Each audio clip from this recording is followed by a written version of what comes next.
Ladang Integrasi Haji Judia merupakan ladang ternakan integrasi terkenal di Simpang Renggam.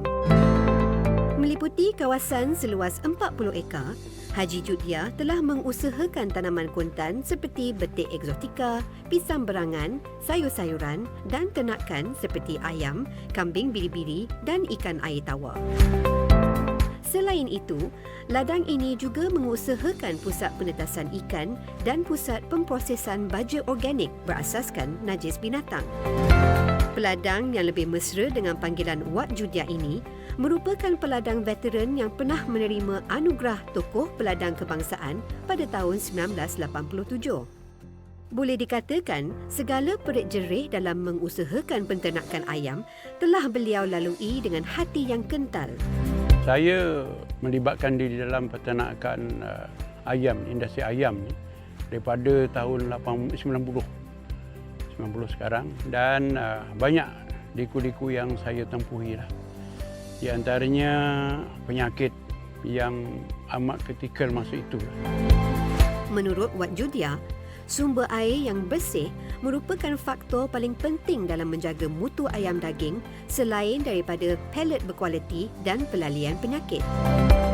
Menurut Wak Judia lagi, sebelum ini, banyak usaha dan teknologi pernah dicuba bagi menjamin kualiti air yang sesuai untuk dijadikan minuman ayam. Tetapi kalau air yang dirawat menggunakan klorid, tidak boleh. Ubat itu akan tawar. Apatah lagi kalau kita gunakan vaksin dan sebagainya, dia akan tawar dan tidak berkesan ubat itu. Saya pernah dulu belum menggunakan mesin ini, pedal peroi. Tak mencapai, kena pedal peroi. Bila pedal peroi itu, bila tak boleh proses, buah pinggang akan bengkak. Bila bengkak, semua makanan tidak diazam. Ayamnya tidak akan membesar. Walaupun keracunan tidak mengakibatkan kematian ayam secara total, namun Wak Judia kurang berpuas hati kerana kadar pembesaran ayam tidak konsisten pada setiap musim. Beliau sentiasa mencari pelbagai pendekatan baharu dalam menyediakan air yang berkualiti untuk ternakan beliau. Saya berusaha cara dan kaedah mana yang boleh ayam ini sebagai peternak membolehkan saya mendapat untung dan tanpa ada perubatan yang tinggi. Sistem rawatan dan pantauan air pintar merupakan inisiatif yang disokong oleh Malaysia Digital Economy Corporation, MDEC, dengan kerjasama Ladang Haji Judia dan dua syarikat teknologi tempatan iaitu DNZ Consult dan Solnovation Analytics.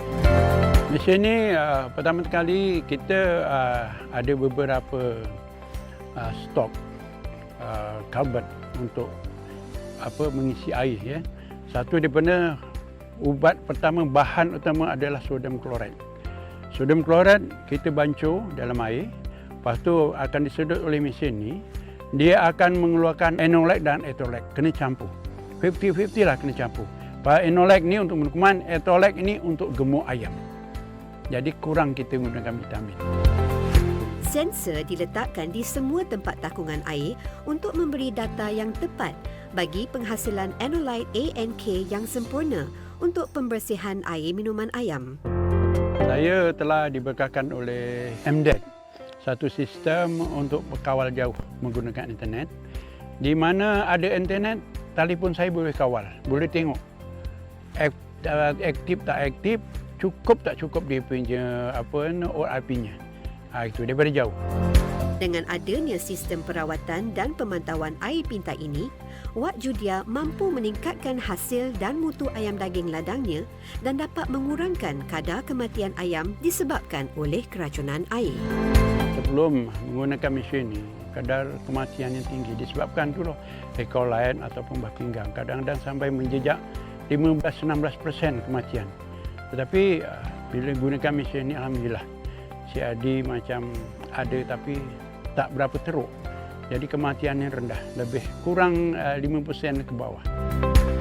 Saya menyeru kepada rakan-rakan seperjuangan ternakan ayam, khususnya peternak ayam yang akan kita libatkan cara komersial. Saya sarankan supaya menggunakan mesin ini kerana ia banyak kebaikannya.